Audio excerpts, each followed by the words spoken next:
whether or not they say, you know what, we're actually way more interested in keeping control over the Karma pick. You know, the Gragas, it was very potent. Stark played it well. But at the same time, Haunter was really able to step up and utilize the Nautilus very well, too. I mean, he certainly was. I felt like that in a lot of those fights, though, especially in the TPs that he used, were very reminiscent of the Haunter of the regular season. Well, he's definitely been stepping up in these past couple of games. He'll have to do it one more time to help TSM get the win here. Bans are looking eerily similar to what we've seen the past couple of games, Vedius. TSM has found their groove in terms of having these play out the way they want them to. The Ziggs and Kinnan both going to be taken off the table. Opponents responding with Shen and Lulu. Now, if this goes the same way as the previous games, it's going to be LeBlanc and Ivern to round it out. LeBlanc will come in. I feel like the Ivern's actually going to be left off the boards. And I wonder what they go for. Like, they could potentially ban the Gragas, or they could ban the Lot. But now I think you're asking TSM to first pick the Gragas, because... Almost, yeah. If they don't, then they're running out of answers, right? Do you then maybe pick a carry into it? Or do you instead just continue to pick the Karma? I mean, it's worked beautifully for Biofrost. It's given their laning phase a lot more consistency, I feel, especially when they were in that deficit in Game 4. They were able to come back thanks to the power that Karma does have during the laning phase. Well, they do decide to go for the Karma. They're saying, you know, Gragas is up, but we want the Karma more. So the Gambit from the side of the Marines to remove that pick that Haunter was able to use successfully into the Gragas has paid off. They now will no longer be able to have the Nautilus, and Grag still ends up in the hands of Stark. I think that the Graves is fine.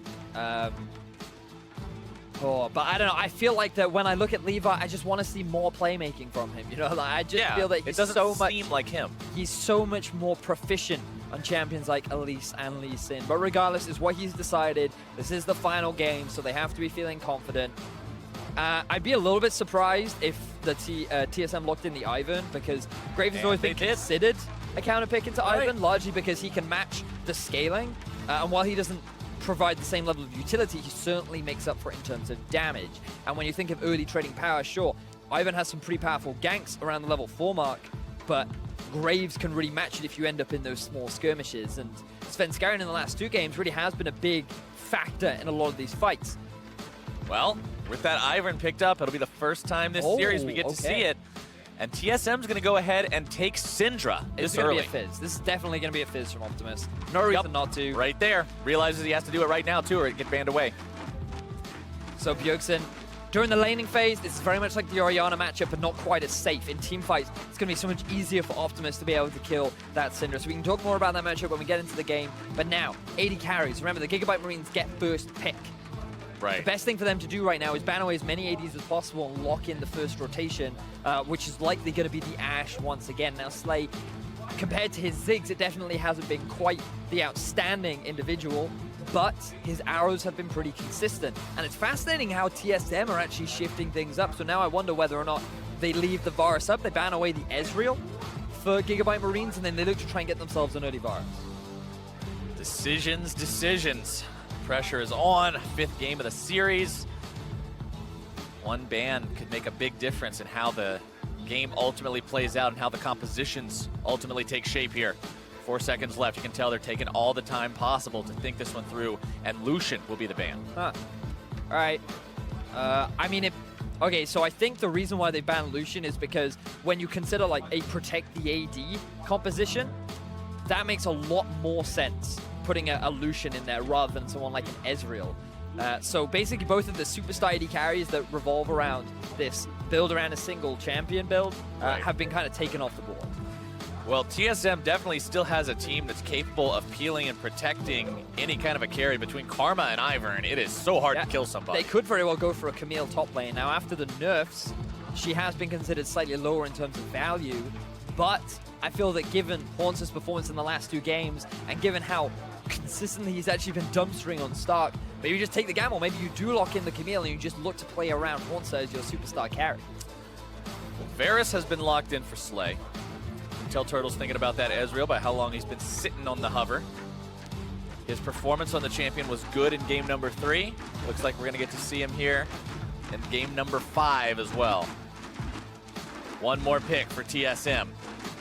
What do you round this comp out with in the top lane? And the answer is Renekton. All right. Now this, Vedius, I'm looking forward to this one, man. Oh, because the last time we saw this, remember that Haunter just smacked Stark around. Yeah, he did. He right? did. That was the 3 solo kills. So this time... Wait, but what if it's not a Gragas top? Like, we talked about it last game where it could be the possible Gragas support. And it is! So... Okay. All right. All right. You got me. Honestly, I'd say that that is the perfect cornerstone to your prediction so far this split, is calling a Gragas support as Rumble is locked in. I called it last game, and I was a little bit off with that one, but... Doesn't matter. We forgot about that one already. This one's now. So the Gragas support coming out, up against the Karma. Interesting bottom lane, a lot of wave clear, but it's the top lane where things are going to get spicy, Captain Cloud. They are going to be good. You've got Renekton, you've got Rumble, you got big damage potential on both these two. You got huge mid-game power potential on both of these two. Either one of these guys could carry from the top lane. So I'm going to take my prediction game a step forward. And what I'm going to say is that at level 4, Svenskeren will gank top.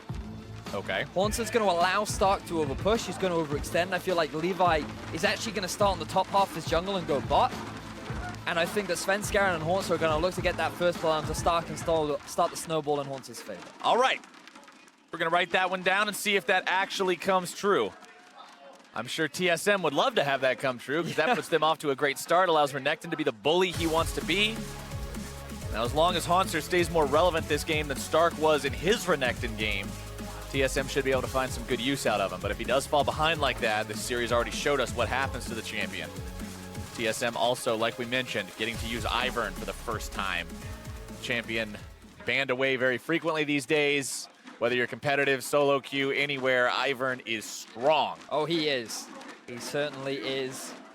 And now we get to see him come out from Svenskeren as we go in to what will be the final game of this best-of-5 series. The one for all the marbles, the one that decides who's got to play on Saturday and who gets to kick back and watch the games without a concern. Now Svenskeren will just hop, skip, and jump his way. That skin is so freaky. There's candy everywhere, and he has these really weird sound effects, and even his running animation, he's just a trip, man. Sweeper comes down very early, and they'll go ahead and get rid of those wards. Now, the funny thing is, this actually reminds me a lot of the North American finals, where you had 2 big wins for one team. You then had the comeback games for the other team, and then the 5th and final game was a tense, back and forth, extremely long game. That was such a where it good was game. all decided in the final fight. Is that going to be this, Captain? I really hope that's this. The NALCS Spring Split 2017 finals were one hell of a series to watch. And this could go that same distance. We're already most of the way there. We just need this last game to be epic. As long as this isn't a wash, it'll be a phenomenal ending. Oh, and there are so many interesting players to watch, right? Optimus on this Fizz. The last time he went up against a Syndra, he demolished them. It was absolute carnage.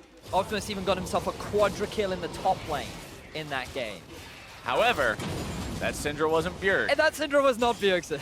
So let's see how he can stack up against the man who's been the #1 NALCS mid lane presence for a while now. And arguably the most consistent performer right throughout this entire series. Game 4, if it wasn't for his Orianna play, getting the outplay onto both Optimus and Levi, that fight could have turned out completely different. This guy has really been a big part of the success and the wins for TSM. And now he really does need to perform in what will be a difficult matchup for him. All right, bottom side, Slay and Archie going to be pushed back a little bit early, but when you've got Gragas support against Karma support, Karma's going to take over a little bit early on. Once Slay gets a couple levels under his belt, same for Archie, they should have a little bit more pushing power. Trading power is pretty decent too, but you just don't want to risk it against an Ezreal Karma simply because of how strong their poke is. Man, Gigabyte Marines have come so far to get to this point. Throwing back to what we talked about when this series first began, a team that everybody was not even really putting on their radar in Group B, because Group B, after the group drawings were done, a lot of people looked at it and said, you know, this is the weaker of the 2 groups. The teams that everybody were watching, the Red Canids and Supermassive, those were in Group A. And then, so they were like, yeah, you know, we're probably going to see some cool moves out of Virtus Pro. We're going to see some stuff out of Lion Gaming. And, oh, yeah, you know, Gigabyte Marines, maybe. And Maybe. then they come out and they win every game except the very last one when they had already qualified. And now they play up against TSM, win the first 2 games of that, and manage to take them to a full 5. This is a team that has earned the respect and probably the fandom of quite a few viewers out there watching these games so far. And there's still a great possibility that they can secure themselves that spot in the main MSI event. These guys have been playing exceptionally well. Levi has been given a lot of praise. Stark, at the very early on in the series, has been playing very, very well. Except for Game 3. Except for Game 3 and arguably 4. And right now, he's actually struggling in terms of farm. So Haunts has definitely been improving as the game progressed. But then, that's always an interesting conversation, isn't it? How much of, you know, a very lopsided matchup is one guy playing well and one guy playing poorly? Oh my God, is this the prediction? He was moving up there. He was, level 4. If the wave wasn't going the wrong way. Yeah. I was close. He almost had it. The ward from Stark will spot him out, as well as the minion wave pushing towards the tower. Svenskeren trying to move into enemy territory a little bit deeper here, throw down a ward, pops that Scryer's Bloom just to make sure Levi can't get it. Levi chasing after him, and Svenskeren just decides, nope, not going to let you take that Scuttle Crab. And it was actually very dangerous to Sven as well because Optimus had priority in mid. He'd already gotten the push, which means that he would have been able to move around to the river much faster than that of Bjergsen. Now we see a little bit more trading down in the bottom lane. But Gragas is so tanky, though. Monster doing some good trades up in the top side against Stark, who is down slightly in farm, but nothing too crazy to write home about just yet. He will have a wave to farm up here, so down about 1 wave. Though. Sven chasing him completely away from this, denying him more. Now that is going to make this a noticeable difference. Yeah. Did really well. He's going to lose out on a lot of farm. Experience and gold will hurt him a lot. Somewhat what you'd expect from a Renekton, but as the game goes on, this Rumble will have a lot more value in terms of team fights. The big thing for Renekton, though, is he's actually paired up with the Karma as well. So his team fighting is much stronger than you'd naturally expect because he no longer gets kited as easily as he would have in the past. So Slay will certainly be having a rough time. We'll definitely be keeping an eye on how well Slay can deal with that massive croc heading towards him as we get to the point in the game where those two are going to be seeing each other. But right now, all Slay and Archie really get to deal with is a big face full of Ezreal and Karma, which is a whole lot of poke heading your way pretty much constantly.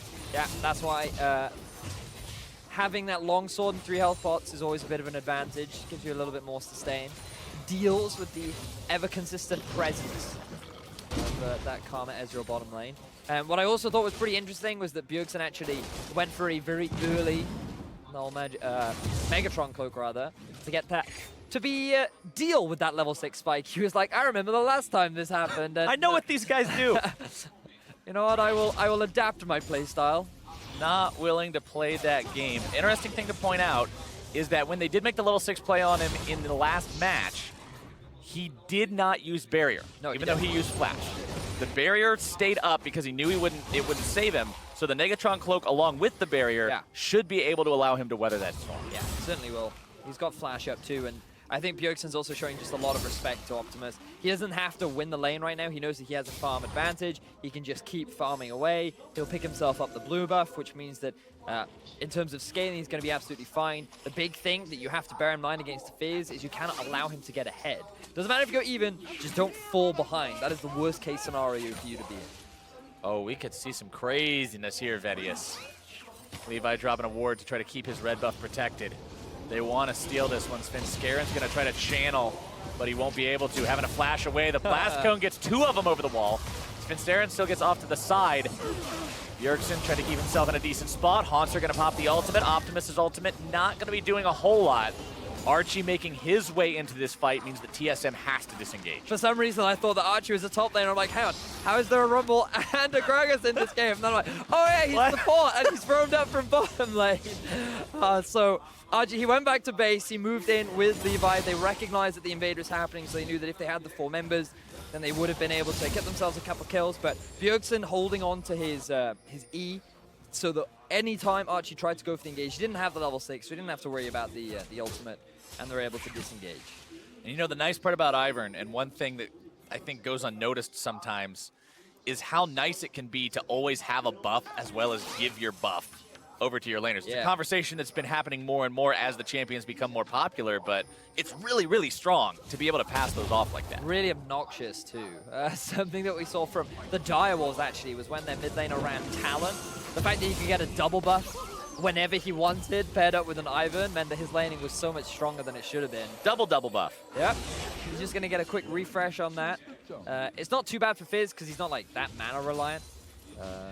So he'll do okay during the laning phase. It's just going to make it harder because now Bjergsen has even that more much mana. more Yeah, spam exactly. forever. That mana well is never going to run dry as long as that blue buff is ticking.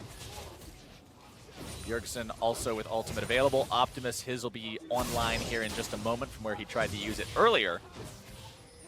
Game is still 0-0. Longest we've gone in this series without first blood. Vedius. But now Optimus tries to walk into enemy territory as Svenskeren hops out. Pops out Daisy. Chases after him a little bit here. Turtle grabbing some Mystic Shot damage. Levi's hanging around to try to stop these guys if he can. Daisy just gets eviscerated. Hauntzer wants to come over the wall. Flashes the fish. Good stuff, but it's not going to do a whole lot just yet. They head back towards the Drake, who happens to be my favorite big scaly lizard in the whole family. Infernal going to be jumped on now by TSM. Don't really see any way you can test this one with your mid laner hurt, your jungler out of the picture. TSM grabs first elemental Drake of the game. I mean, Skarner might be offended as his scales are no longer. He's not a lizard. How is he going to be offended? My favorite play-by-play caster, Vedius. All right, so the play in which TSM, they move towards the bottom half of the map. They use the teleport in order to try and get a collapse down. We see an all-in onto Turtle. Turtle in some trouble. Having to get himself out of this one. Going to be juggled back by the cat. The heel staying alive. Flash away, and he will barely avoid being first blood. So close. But this it seems like a classic Turtle move. Being alone in lane, ends up getting all-ins. The classic Turtle. Hauntzer now in a situation that he probably smells something funny about. Levi hanging around. Hauntzer with that Tiamat first and foremost to allow him some extra wave clear potential up here so Stark doesn't just shove him in all day. Very close farm between these two, which is nice considering Stark was down so much earlier. After that initial force off of the wave and off of the turret by Svenskeren, Stark's been doing a great job keeping himself here, keeping himself relevant. So let's backtrack. Remember that TP play down bottom was, the whole goal was actually to get themselves a collapse onto Optimus and Levi. Even though they don't get the kills, it's absolutely fine because they forced the smite away from the dragon, resulting in a free objective going in the favor of TSM. They do lose a bit of pressure in the top, but they don't actually lose their top tower. So overall, TSM still maintain control of the early game. One thing I also want to point out is that Ivern's redemption is completed. So be on the lookout for that the next time there's a fight, the next time there's any pick potential. That's another thing about Ivern, because you're never actually in combat with the jungle creatures. You don't have to worry about buying extra jungle items or anything like that. You just straight rush that redemption on top of the Hunter's Talisman at the start. Allows you to get it active very, very quickly and be able to save your team, keep them nice and safe as time goes on. It does mean that you lose a bit of vision control, because by picking up the Tracker's Knife, what it also enables you to do is go for a very early sweeper. And by not having that, it means that whenever you try to set up around objective, you're purely relying on the support sweeper, which naturally is not as optimal as having two. Now what you're seeing here is Levi has just moved down to the bottom lane because he knows that the top lane is guaranteed to go down. This is one of the big discussion points that we had with a lot of the teams in the play-ins, which is that they don't have a good grasp on how to trade turrets. And this is why the Gigabyte Marines are a step above his low. Turtle! Oh, Wild Turtle, no! He drops this time. No summoner spells to keep himself alive. When's he gonna learn? He always puts himself in these spots. But that's okay. Gigabyte Marines, they recognize that. They jump on him. They get the opportunity, and they take him down. Now Stark being attacked by Svenskeren and Daisy together. Hauntzer doesn't make his way into the fight quick enough, and Slay is going to be left to grab the gold from that turret. Oh, that was, in fairness, that was a pretty nice okay, yeah, that was a really nice play. Yeah, and Wild Turtle just ended up getting caught unawares. He was even able to use his Arcane Shift at the very edge of it too. So he did the best that he could. All right, apologies for Wild Turtle for thinking that he put himself in a precarious spot again. That was...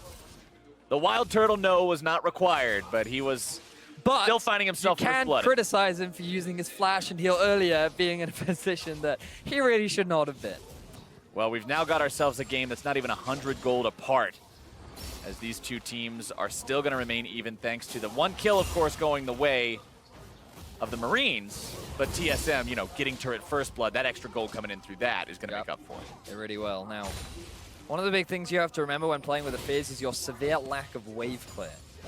One of the big things that made it difficult for Gigabyte Marines to stall out last game was the fact that Orianna could walk up to a tower, put the ball behind, and there's nothing you can do about it, right? Because it's purely zoning you away, and every time you try to get close, there's always the risk of that shockwave, and every wave that crashes, Ori's going to instantly clear away. Now, Syndra has similar sort of wave clear, but she doesn't quite have that same sort of zoning presence that an Orianna would have in the past. And the all-in power of this Gigabyte Marine squad as they go on to Biofrost. Ooh, Biofrost putting himself a little far forward. Going to be taken down by the Gigabyte Marines as now Archie might be in some similar trouble. He drops. Stark comes into the fight. Redemption going to be used. Stark taken very, very low, but not low enough to actually drop. TSM turns that around nicely. So a couple of questionable decisions there. Number one, Biofrost moving up in a way that allowed Slay to get that engage off. But the fact that Stark chose to use that Rumble ult vertically rather than horizontally just baffles me. Like, there were 3 members of TSM in that choke point that I thought, oh, this is bad for TSM. Stark is just going to demolish them. But then he goes onto the Renekton instead of going for the rest of TSM. And that could have been a big swing in the favor of Gigabyte Marines, but instead they don't take that opportunity, and it just ends up being, I believe, a 1 kill for 0 in favor of the Gigabyte Marines. 1 for 1. 1 for Archie 1. Dropped. Oh, Archie dropped as well. So they traded support. Slay currently on 2-0 with this Varus, though. The Chains of Corruption connecting every time we've seen him fly off so far. Blade of the Ruined King done. Sitting in a very nice spot as we approach the 15-minute mark. And Blade of the Ruined King makes him a very potent champion if he can manage to get into these fights, manage to fire off a lot of those auto attacks, utilizing the buff from the passive as well that happened earlier on in this split that kind of changed up the style of Varus from the old poke champion to more of an actual traditional style of AD carry. Infernal Drake also going to be spawning here in under 30 seconds. TSM was able to get themselves the first one by forcing the Gigabyte Marines away. And now they will munch up that Scuttle Crab and see what else they can get done here. Maybe if they can set up for a second one, they'll just seize it and make the play happen. So the problem for the Gigabyte Marines is the fact that Stark doesn't have his teleport available, and notice that Haunts has already started to push up top. There's no minion wave getting in the way. That minion is going to crash, a minion wave rather, is going to crash into the tower. So Gigabyte Marines are forced to send Optimus to go and catch it as they try and maintain control around the Dragon area. But ideally, it is not the Fizz that you want TPing into a fight unless you can get a very effective flank. And fortunately for Gigabyte Marines, they have this nice little ward sitting there on the red buff. But that could be a little bit too far away should the fight actually occur in the pit. Haunts are just deleting those waves. Doesn't even take him a full couple of seconds to deal with them. Instead, just instantly puts him under the turret, meaning Optimus has to answer. Gives TSM more of an opportunity to try to move in here, lay down some vision, take control over this area. Big Drake to fight for. Biofrost using the Scryer's Bloom to clear out some of the vision placed down by the Marines in the TSM jungle. Nobody really wanting to get too over aggro, over zealous on this one. It's so tense as well, right? Like, yeah, this is one of those moments. Everything is on the line. Nobody wants to be that player that loses your team the game, or... Yeah, when you go back and watch the VOD, nobody wants to see themselves being the person who died. Yeah. And it's like, that's why we lost. Yep. And I mean, this could be great for the Gigabyte Marines. Think about like what it would mean to beat down TSM as Stark now getting engaged on. More damage coming through from Bjergsen. Probably wants to find at least one more orb. Goes for the ulti. Stark going to be brought very low. Biofrost and Bjerg still looking to chase this one down. And Infernal Flame going to be sidestepped as Levi makes his way into the fight. Biofrost gets himself destroyed as Stark turns on the burners and grabs the kill into Bjergsen. Svenskeren now going to be caught out. Stark goes down. Haunter's able to grab 1 kill. Might be able to find 2, dashing back over the wall, slicing and dicing, but he is going to be cooked up real quick. Optimus and Slay turn around, grabbing the kill onto him, and 4 die on the side of the NALCS representative. Bjergsen and Biofrost try to go for a dive onto Stark, but this guy, he got his dancing shoes out. He dodged everything that he needed to on the side of Bjergsen, baited him all the way to the tier 2 tower, and the Gigabyte Marines were able to get the collapse down and get themselves 4 kills.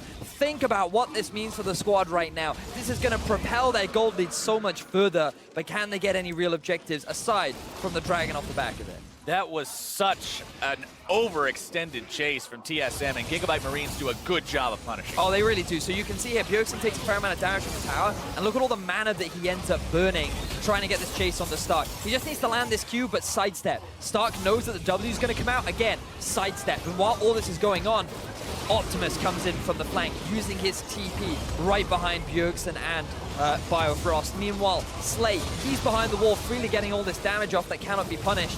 And the only real criticism for the Gigabyte Marines is that, I mean, he should have gone back, right? He shouldn't have given away his life. He shouldn't have given that to Hauntzer.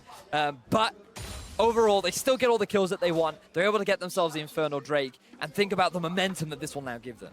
All right, the Drake bonuses are equalized between the two teams. And how appropriate for game number 5. The first 3 Drakes are Infernal, Infernal, Infernal. Oh, my word. Nothing better to fight for. It's getting hot. Hotter than my mixtape, one could say. Damn it, baby.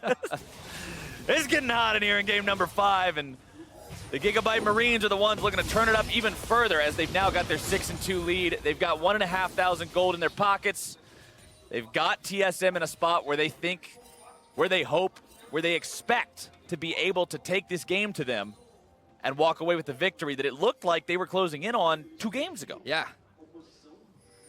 But now they've still got to prove it. They've still got to manage to translate this into a win, which can be very hard, especially considering TSM, like we mentioned back in game number 3 when they had such a dominating performance over the Marines, is playing like a different team than they were for the first half of this series. They certainly are. Now, the Marines, it becomes a little bit difficult because while Stark is pretty strong, he's not as strong as Hauntzer. And Hauntzer did not have the same kind of laning phase that Stark did when he was playing Renekton. So he's got a full 60 CS advantage over his lane counterpart. He has a level up over him, and so he will constantly apply pressure onto that Rumble. You can't really send Optimus into that matchup either, because there's no confidence that he should be able to win it, and ideally, you want to keep Optimus into the lane wherever the Syndra is. So Gigabyte Marines, they're hoping to try and find themselves a pick, because in terms of the side lanes, they can't really exert enough pressure to rely on the 1-2-1 to be able to get themselves a few extra turrets here and there. Stark's just being bullied around relentlessly by Hauntzer at this point. You can tell where that CS advantage is coming from as Levi will secure his own blue buff, keeping that away out of the hands of that thieving Ivern, as Wild Turtle will continue to just stay posted up here in mid lane, not really worried about any potential to collapse on him right now, as you did see the Chain of Corruption used the last time they shoved the wave up. Optimus forced back by Bjergsen, as Sven and Bio both hang around seeing if they can get anything in case the little fish tries to hang around too long. And I love this from TSM, the fact that every time you see Svenskeren moving around the map, Biofrost is always there with him, utilizing the fact that he does have the Sightstone. So that you have that additional vision, the fact that you don't have all those wards coming out from Sven, you have that protection. And then the Bjergsen is just there lying in wait so that if they catch someone, you have the ability to pick and burst that target down. So you have this 3-man roaming squad, and then immediately, look, Bjerg is back up to the top lane, maintaining control over this side wave, making sure that Gigabyte Marines are never in their prime position in order to try and catch a target out. And if we're talking about Gigabyte Marines in their prime, let's look back at Levi. 2-0-4 on this Graves, 100% kill participation, no deaths so far. We were talking about how him on the Playmakers is where we like to see him. We like to see him on more of the Kazakhs instead of the Graves. He's only played those 2 champions this series. So far, both Graves games have been losses, but this one, he is looking really good on it. He's looking like the star player he needs to be. He's looking like this superstar from the GPL region that he's known for. And he's in a position where he can be a big carry in these fights, right? Svenskeren, he's relying on the rest of his team. He's putting the onus on Turtle, Bjerg, and Hauntzer to be the big carries in these fights. And I think that's fine, right? There's no reason why these guys can't carry. Hauntzer was going wild in that last fight where he was effectively 1v4. However, when it comes down to it, Levi, when put in a situation, I kind of want to hedge my bets on Levi. Like, he's just an individual that does the craziest stuff and is always able to make it work. He makes it work. He turns it into a success. But the game has gone rather slowly compared to the previous matches that we've seen here so far. Both teams just very cautious about how they want to play this one out, knowing that there's no more second chances. Infernal Drake in 1 minute, though, means that eventually People are going to have to start looking for those fights. Bottom lane tier 1 falls on the side of the Marines, so TSM going to go up to a 2-1 turret lead. Still down in gold by about 1,000 as Optimus looks to build that up a little bit further for his team, pushing into this tier 1 on the top side. Hopefully for him and his team, they can secure this one. Yeah, they should. Before the Drake comes around, then he can make it into the fight. No big deal. Playful Trickster. Efficiency right there. Resets the auto attack as well as clearing out the rest of the wave. Doesn't take any damage either, and it's still 30 seconds. And Gigabyte Marines even have control over Scuttle. So they're in a great position. Haunts is now going to be sent up top because he has his TP available. Wouldn't be surprised if Stark actually also goes up top side and then Ultimate starts pushing down bottom. Bear in mind that he's also now level 14. He has a level above Bjergsen, and that's going to be a big deal in these fights. Zonya's and the Proto Belt completed versus the Morello Nomicon and only the Haunting guys for Bjerg. This dragon is going to be a big deciding factor in this game. All teleports up as well. Optimus, Stark, and Haunts are all got Everything is up. Everything is ready. Every single summoner spell on this map is ready to fire. This is the fight. That's what happens when you have teams playing it so safely, though, not wanting to do anything for a while. The next fight that does break out always ends up going completely crazy. As TSM goes away, Svenskeren flashes. Oh my god! Oh man, he actually goes in for the fight and he gets everything done. Haunter now coming in from behind on top of Levi. Cuts him down, make it even more, sing sayonara as Optimus cannot do anything. A double kill for Bjerg and 4 dead bodies on the side of the Gigabyte Marines. Unbelievable fight from Team Solo Mid. I was like, Sven, what are you doing? But then he gets the steal, the flank from Haunter. Everything works out beautifully. They get 4 kills, and now they're going to Baron. We said coming into this series, Vedius, that Svenskeren, they wanted to see him step up and be that international competition buffed version of himself from Worlds. And the first couple of games, he dropped the ball. In game number 5, he goes godlike. What a hero play from TSM's jungler. Every missed Lee Sin kick, forgotten. Every potential opportunity not jumped on, forgotten because of this right here. So he has no vision. He just flashes in, puts a brush on himself so that he feels safe enough that he won't get collapsed upon. And then this flank from Haunter. Look at how grouped up the Gigabyte Marines are. There's nothing that they can do. There's no real avenue. Optimus can't get an optimal flank. Like, the Gigabyte Marines were not prepared at all for this fight. They were expecting TSM to just hand over the dragon, and TSM said, nay, we will fight you, and we are ready. TSM tie the game up, and now Turtle in some danger, having to try to escape from this one. Optimus going to be forced to pop that Zonya's. Bjergsen likely going to be taken down here, but they trade him away for Slay. 1 for 1 so far. Optimus barely walking away from this one, but they keep their turret alive. Now look at TSM. They know that they have the Baron buff, so they're moving down bottom lane. They have Daisy as well, and Gigabyte Marines, they're going to be forced to back because there's no way that they'll be able to defend this push. They leave Levi there to at least get something for their troubles. But now Haunter has his Spirit Visage done, getting tanky on that Renekton as well as very threatening. Nice part about building all these health items is you just are so impossibly difficult to kill. Now Levi, he could very well be in some trouble as Biofrost continues the chase. Slowed, rooted.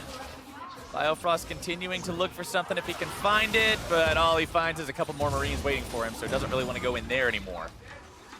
But look at the gold, though. It's actually only 2,000 in the favor of TSM.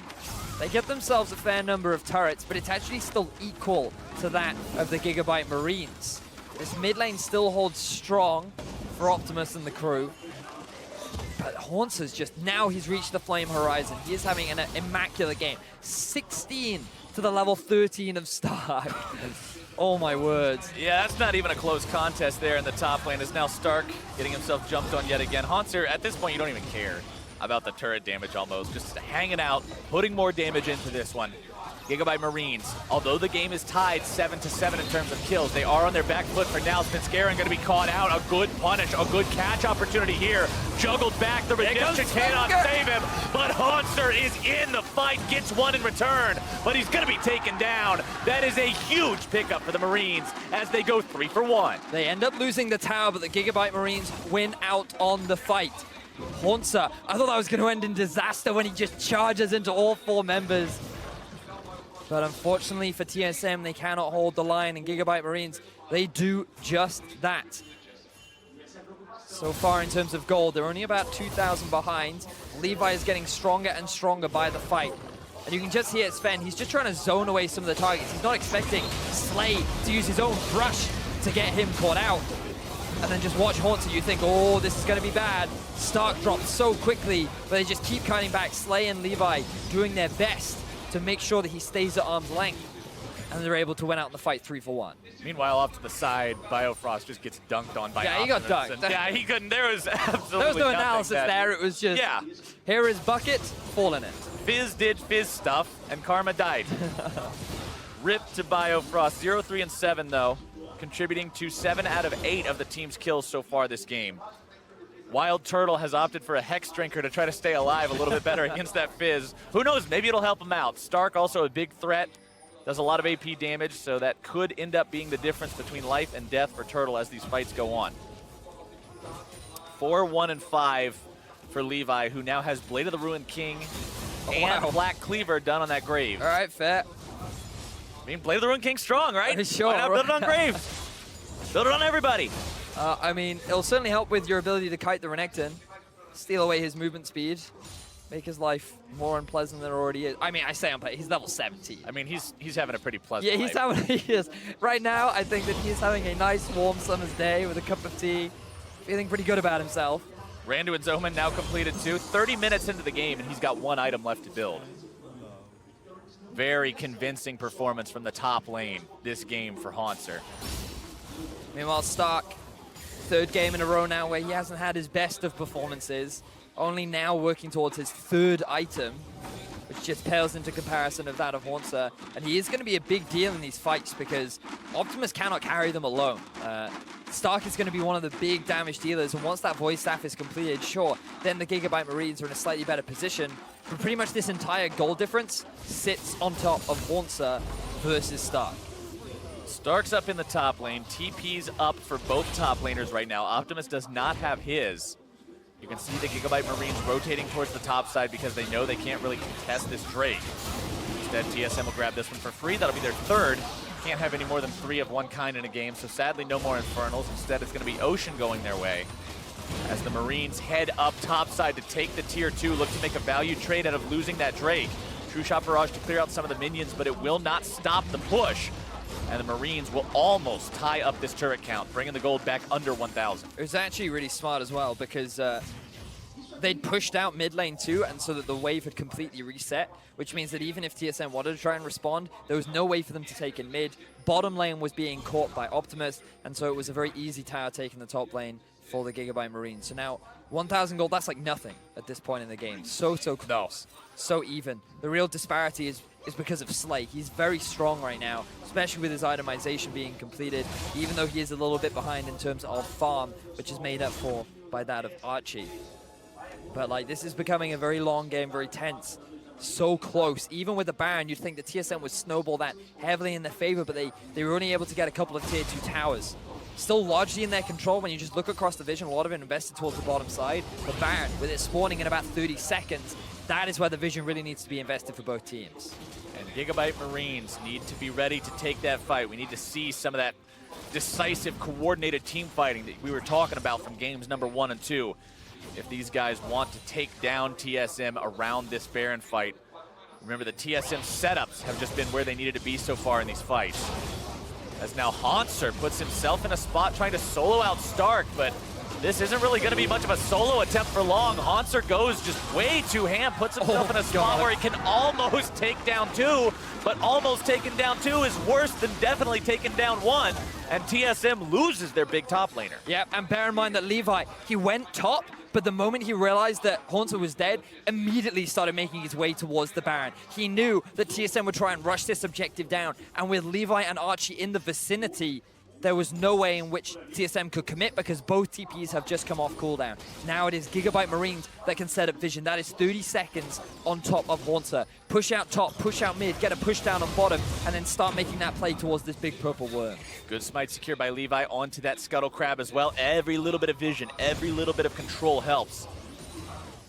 And Levi wanted to make sure he got that one for his team. We talked back in game number 1 about how he was winning a lot of smites against Svenskeren, and we saw this game how Svenskeren won a really huge one against him. So ultimately, if this series fate comes down to a 50-50 at Baron, it couldn't be much more poetic than that. Oh, that would be great. But this game, it's just going above what I was expecting. I did not realize that the Gigabyte Marines had this within them. There was an element of me that thought, maybe if they play like they did versus Lion, they could bring it to TSM. And that's exactly what they did. They did do that. But TSM, they just fought back so well in games 3 and games 4. And the Gigabyte Marines now, they are bringing it even to TSM. And regardless of win or lose, they could be proud of their performance because these guys have shown up huge on the international stage. 34 minutes in, I think we can safely say that this game did go the way of a close game 5. Oh, it did. And considering we're 500 gold apart between these two teams, it's only going to keep going like that until we eventually have one of these Nexuses explode. But it might just come down to the final team fight. Who knows? 5 turrets to 4 turrets, though, so inhibitor line still completely intact for both teams. But look at the two side waves. They're actually pushing in favor of TSM. Top is stacking up nicely, bot is stacking up big, which means at the moment Stark or Optimus get spotted on one of these side lanes, that gives a big avenue for TSM to try and force a play in mid. Svenskeren and Bjergsen hanging around from the side there. Not really going to find the opportunity to do a whole lot. Here you go. Stark going towards bot side. Optimus heading towards top side. TSM will have the opportunity to do what they see fit around the Baron pit here for the next few seconds. Chicken camp fought over by both sides. At this point, they're just fighting over anything they can possibly find. Now TSM, they have vision control around the entrance to this Baron area. Gigabyte Marines are really lacking in terms of vision. By chucking that control ward over, they'll have a little bit more. But it's difficult for them because if they face check, that is the pick opportunity that TSM find, and then they very swiftly translate that into a Baron. So they have to just make sure they have control of the sideways, and then once TSM are forced to try and respond, that is when you start moving in ever so slightly deeper to start regaining some of that control. And now, look at the darkness from Optimus. He has no idea where the enemy is, but they will certainly spot him out. Optimus behind enemy lines. The Gigabyte Marines might look for the pinch here. They're starting. Such Here we go. a tense moment in this game. It could go to heaven or hell for either team, depending on who plays it right. Two-shot barrage comes through. Turtle jumping over the wall for a little bit of extra damage. Bjergsen looking to make the stun onto Slay. Not going to be doing it. Chains of Corruption come out and lock him down, but it will not result in much. The push now heading towards mid lane as Optimus comes up from behind. Lichbane, Void Staff, Proto Belt all at the ready. Mid lane tier 2 just barely dropping to the minion aggro as TSM backs away. Haunter, Elixir of Iron up, chasing Optimus out of there. Over 4,000 health on this Renekton. So playing a very patient game, TSM, they already had the push in mid when they were fighting over their own vision, which means that it was a very easy transition after Slay had used his ultimate to just quickly take down that tier 2 in the middle lane. Very calculated, clean macro play. And now with the dragon spawning, that's actually the Elder. Look at this 2-man unit coming out from both Wild Turtle and Svenskeren. They're going to try and rush this down. Let's see how Gigabyte respond.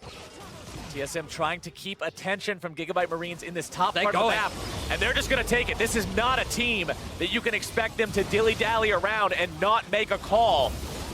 TSM now have to try to stop Gigabyte Marines from taking that Baron. Equalizer comes down. Haunter might be in some trouble. Bjergsen going to be using the Zodius to survive the fish. Turtle tries to shift forward. Haunter's going to be taken down, but they trade him away for Stark. It's 1-for-1. Archie taking some damage in the backline. Optimus still looking to find the damage onto Turtle if he can. Zonia's Hourglass giving himself alive. A double kill for Bjergsen. Now he's going to get himself away. Slay takes the kill into Svenskeren. It's a 2-for-2 as both sides have low health. The piercing arrow finds its way into Turtle's back, and TSM has priority on the mid lane. But they're all going back to base. The top laner and jungle die for TSM, but the mid and top die for the Gigabyte Marines. That was such a close fight. That could have gone either way. If anybody made even the slightest bit of mistake, that could have been game. That could have been Baron. So let's just see exactly how it happens now. Once he uses his ultimate very early on, but Optimus, I feel like he goes in a little bit too early because all of the damage gets completely nullified by Bjergsen and Sonya. Now you just see the fight being played on two fronts with the rest of Gigabyte Marines trying to follow onto Optimus, who's just dived too far onto the front line. And then with Bjergsen, with a very quick flash to avoid the rest of the damage and Slay, it just results in a chaotic team fight where just the front line ends up getting focused down. Optimus trying to clean up the back line, but I think Gigabytes can get themselves the Elder Drake. Gigabyte Marines onto Elder Drake. True Shot Barrage does not steal it away. It was a decent effort, but Levi is on top of that with a smite secure, and now these guys have themselves in a pretty nice spot. Granted, that burn isn't going to be nearly as strong as it could be. They've only got one Elemental Drake, but it's still a very significant buff. The true damage over time is nothing to underestimate. And you deny it from TSM, right? That's and also a big keep it thing. away from your opponent. So by having control over top, they've been able to push down bot. This vision line needs to move from the bottom half of the map to the top side now for the Gigabyte Marines. TSM, though, they still have main control of the sideways. Oh, Hanser, he could be caught out. Hanser popping the ulti very, very early here. Fighting back against Optimus, getting some very nice damage down on that one. Stark still looking to burn him away if he can. More TSM reinforcements are coming in. Hanser looking to make the play, and he's got the flash into the stun. Now Optimus getting back. That's 1 for 0 TSM. Hanser playing that beautifully, buying more than enough time for both Bjergsen and Biofrost to make their way down and provide support. Gigabyte Marines thought that they were the ones that were able to find the pick, and if they got that kill, that could have been disaster for TSM. But now the TP is coming in, and TSM have their eyes on the Baron. Hanser in the pit, clearing out some of the wards. Smokescreen doesn't actually hit Baron Nashor, so it won't aggro him just yet, but TSM will take care of that aggro real quick. Still 25 seconds before Stark is alive and can come into this fight. Keep in mind, though, Hanser does not have his ulti to properly participate either. TSM still trying to stay on top of Baron if they can. They've got it down below half. Daisy's going to be used to buy some time for as long as possible. Baron is staying aggroed, but he's just not being hurt. The TSM damage threats are focusing their effort over onto the Gigabyte Marines, and Archie is going to be dropping first. Daisy's still alive. Bjergsen going to be using the Zonias, escaping away from the fish yet again, and Baron will go to TSM. TSM play the calm, cool game as they slowly take the Baron down. They utilize the brushes to deny vision from Levi, and Gigabyte Marines, rather than try and go for the 50-50 smite, they try and force TSM off that objective. TSM, they do not get afraid. They take their time. They know they have the numbers advantage, and the threat of that Rumble ultimate isn't there. So they're able to pick up that objective. And now with the Elder Dragon running off, it is TSM that are in the better position to close out this game. You can see Optimus hanging around near the TSM red buff, hoping that maybe Turtle or Bjergsen would walk too close, somehow pathing through there to try to get himself a free kill, but that's not gonna happen today. Guardian Angel now done on Hanser, his final item. Look at the difference in itemization between him and Stark. It's pretty big. It's pretty stark. Yeah. I normally resist doing those, but I couldn't resist it. I know. It's That's fine. my We're bad. 41 minutes into game 5. You're allowed I felt one. bad about it, but I just had to do it. That one's for you, freak. As now the Gigabyte Marines, they're on the back foot. Their big buff has worn off. It's TSM who's got the big buff under their belts. They're the ones pushing up. But the side lane setup from TSM is not optimal. They need to be playing on all 3 lanes to properly use this Baron. And at the moment, they're just trying to group up. And I think that with the wave clear of Levi and Slay, they're going to be buying plenty of time. You also have the Rumble ultimate too. But TSM, they still have 2 minutes left on this Baron buff. They can still continue on with their siege. And the big threat that you have with Syndra is the ability to find a pick. You land one stun and that target's going to die in an instant. Plus, these brushes from Ivern can make it very difficult to properly retaliate against TSM when they jump backwards like you saw Turtle do right there, back into the brush. You don't know where he might be in there. You obviously have a pretty good idea, but he can shift around ever so slightly. And that can be the difference between a hit and a miss. Pushing, continuing in the mid lane from Hanser, who, as we've seen demonstrated multiple times this game, has no fear whatsoever. A very large wave of minions from the Marines crashing into the top side of the TSM base, though Hanser having to back himself up a little bit here as TSM decides to make their charge.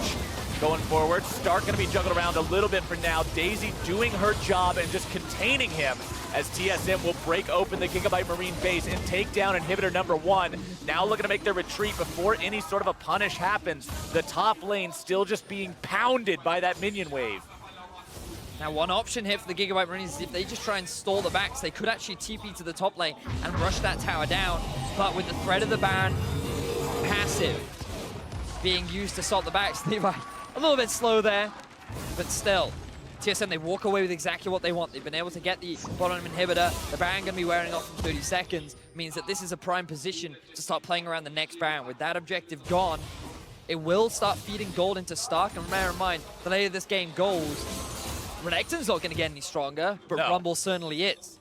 Rumble will get much more fierce as this game goes on. Rabadon's Death Cap, Void Staff, and Leandry's. He's actually still really scared. He is, and he still has space for control wards. That's his plan. He put his deficit in so that he can help the team out with vision. That's the plan. Said with a completely straight face. I went 1-5, and I'm at 100 CS deficit so I can buy control. Exactly. Now, look at TSM. They're grouping at 5-man. They still have the Baron buff just about to wear off. And now they're looking to try and siege away from the bottom lane to make things even harder for Gigabyte Marines to respond. Gigabyte Marines slowly finding themselves eating small losses. Now those losses are going to start to compound into larger ones. Scarin setting up the brush line yet again. Turtle continuing to pour the damage into that turret. Just does not care about the chains of corruption. One or two more hits to go, and that turret is going to fall. The Baron Enchanted Siege Minion will do the job on its own, taking that one down. And now the second inhibitor will come under fire. The TSM push continues. So now the Baron buff has worn off. Notice there is a big stack down in the bottom lane. And Gigabyte Marines, they have to somehow find a fight. Hornster just hanging off on the flanks, zoning Optimus away, making it extremely difficult for him to really get the engage that the Gigabyte Marines want. But there's no reason for TSM to stop their pressure. Looks like this could... Nope. Optimus looked like he might have been going towards that, but immediately decides against it. Still located just south of TSM's current position. Turtle getting auto attack after auto attack in onto that inhib. Inhibitor number 2 going the way of TSM. Levi going to be stunned up. More bursts coming through. With Syndra ulti down, TSM is happy to disengage this one, take that inhibitor as their prize, and now comes the march up mid lane. The quest for the final inhibitor to lock this game away. And let's think back to how this all culminated into what it was. Stark dying in the bottom lane, 2v1 against Hornster. This was TSM buying enough time for Hornster to turn around and get that pick, which enabled them to have the numbers advantage to then move towards that Baron. Gigabyte Marines, if they had continued to stay alive, if they continued to play the side lanes, they were going to get to a point where they could have gone for that big fight around the Baron, but they lost that opportunity, and now they're forced to stay in their base. They have to deal with 2 super minions worth of waves knocking on their door, and TSM, their pressure will not stop. Full builds are being struck by multiple people across both teams now, Vetty. As you can see, the mid laners. Bjergsen now done. Optimus very, very close. Levi done with his build as well. You can say the same thing for Scarin because he's keeping those control wards in there. But both teams are just getting so close to the end game. Eventually, we're going to have that game-ending fight. We're already 46 minutes into the game. Levi forced to flash out. TSM burning a valuable summoner spell, almost catching him out there. For the Gigabyte Marines, the next fight is likely the last one. Next big fight. I don't count losing an inhibitor as a fight. That's fair. Oh, that tower is being demolished by TSM. The zone from Syndra being enough. There's only 1 inhib left for the Gigabyte Marine. They need to make something happen soon. They can't afford to have themselves 3 inhib. Yep. They don't have the wave clear for it. Gigabyte Marines, will they pull the trigger? Flashes down for Levi, but everything else is up. Optimus is here and ready now too. Stark's got his equalizer ready to fire. Root Caller over the wall finds Levi, but nobody really wants to jump in on that. Gigabyte Marines pushing out. Here we go. Haunter going to be hit by the Chum the Waters. Not the target they need though. Piercing Arrow is also flying out. TSM immediately disengaging as soon as they see that Fizz ultimate come through, but now that that's down, this could be a window for them to potentially make some kind of an opportunity happen. Look at TSM, they're rushing towards the Baron now. They know that there are super minions in the bottom lane, super minions in the top. Optimus's ultimate and Stark's ultimate are both down, and those are the big ultis they have to be careful of when being forced into this pit. This is the safe play for TSM. Haunter's going to be providing peel, keeping everybody else away. Archie's not going to be allowed to walk up like that, and Baron is secured, no contest. TSM, they're playing this so calmly right at the end of the game. They're not being too risky with any of their decisions. They know that they have a composition that at this point in the game is too strong for the Gigabyte Marines to handle. Fizz has not found a successful flank once coming into the later portions of these fights, and now with the Baron buff, they're looking to take the final inhibitor down. Inhibitor number 3 goes bye-bye, but inhibitor number 1 has respawned. Keep that in mind. They're in the bottom lane. It's up and running yet again, so there's still hope for the Gigabyte Marines to maintain control over that one. TSM moving down towards that Elder Drake that's now going to be spawning. For the second time this game, and the fight breaks out. Levi going to be taken very low. The damage coming through, the stun over the wall. Archie is down! And TSM has found themselves one. Can they make it 2? Equalizer going to be burning, but it does not matter. Here they come, TSM! Trying to get themselves this win. Unstoppable for Bjergsen. It's a 3 versus 5, and the Marines are going to have to find a miracle. Optimus is able to get 1, almost able to make it 2. The Zhonya's Hourglass, he does get the second. Now can he get himself out? Playful Trickster will not be enough, and Levi and Slay will have to hold this somehow. They pop the GA on Hanser. Turtle jumping into the fight. Slay going to be kept alive. Levi can't say the same. TSM pushing onto the Nexus turrets. Number 1 is done. The double kill for Turtle, and TSM completes the reverse sweep.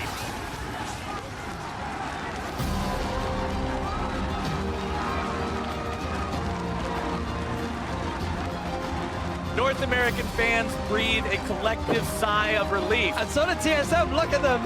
That is not the faces of a team that demolished their opponents. That is the team that looks so relieved to find that series win over the Gigabyte Marines. And if you're Gigabyte Marines, you can't even feel bad walking away from this one, because this is a team that, like we said going into this, for North America, for the NALCS, and for the LMS, the 2 regions that were sent to the play-in stage after normally being considered one of the big 5, your goal coming in here is to make a statement, to say, look, we don't belong in the play-ins, just give us the direct invite next time.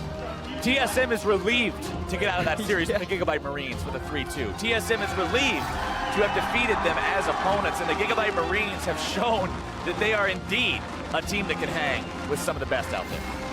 Gigabyte Marines, they showed their stuff, but as the series went on, TSM adapted. They found ways to take advantage of the style of the Gigabyte Marines, and a part of me is a little sad that we didn't see Levi go on to something like the Elise, like the Lee Sin, because I feel like he could have done more, but he didn't